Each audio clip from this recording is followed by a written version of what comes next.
Hey guys, it's Diana. Welcome back to my channel, and today I want to talk about alt text and why I think it's so important. This is kind of a response to a blog post that I did earlier this week. I will link that down in the description. If you're interested, check it out. Alt text are basically image descriptions that are embedded into a photo. The average person can't see it. However, if there is somebody who's blind or visually impaired and uses a screen reader, they are able to then see what the image is based on the alt text that is embedded in the photo. It's an image description. So for example, I'm going to use this photo of my dog Fawn. If I had just uploaded this plainly to social media like Twitter or Facebook or Instagram, some of those sites and some of the technology available now has an OCR AI in place, basically, where it can kind of guess as to what the photo is of and give like a basic auto-generated description on that. It might say something like dog indoors. However, if I were to go in and write in my own alt text, I would say something to the effect of yellow Labrador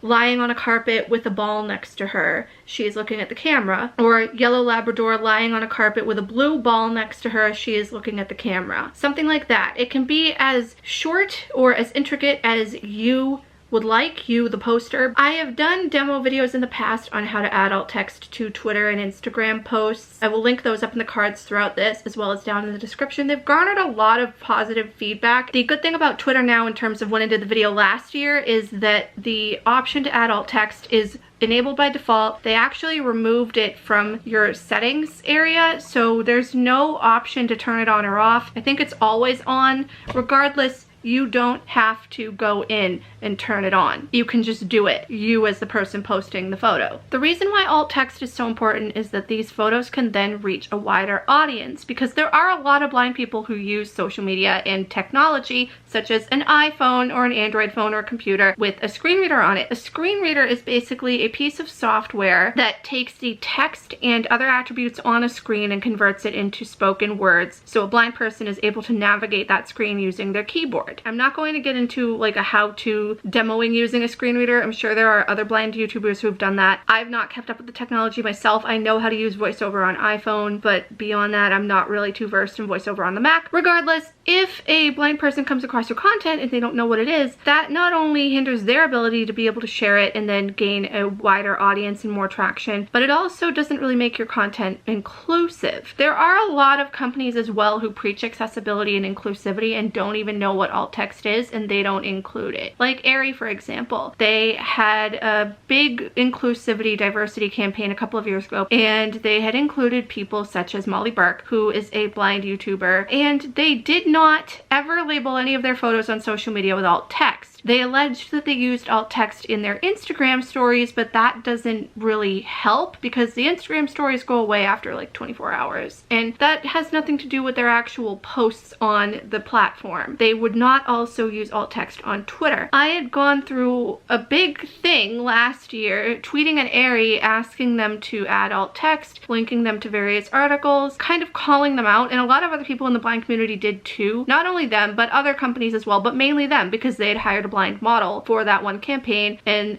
they've never labeled any of their images with alt text. Basically what I'm saying is, if you want to create a more inclusive environment for people who are blind on your social media platforms or any of your content, try out alt text. Like I said, the description can be as intricate or as brief as you want, as long as it gets the point across and basically conveys what the image is to the viewer. Everybody will be able to partake in that content and share it, garnering a wider audience and more traction. And in the end, if you want to be an influencer, isn't that kind of what you want in general, is for more people to see your content and share it and engage with it? There's a whole entire market that's missing out on all of these things because they're not made accessible. It's really unfortunate. Anyway, like I said, I'm going to link my blog post down below if you guys want to check it out. I appreciate you guys for watching this. I hope that you found it informative. This was not intended to be a demo video because, like I said, I already did those for Twitter and Instagram. If you want to watch those, please check them out down below or up in the cards. I will see you guys next time. Bye.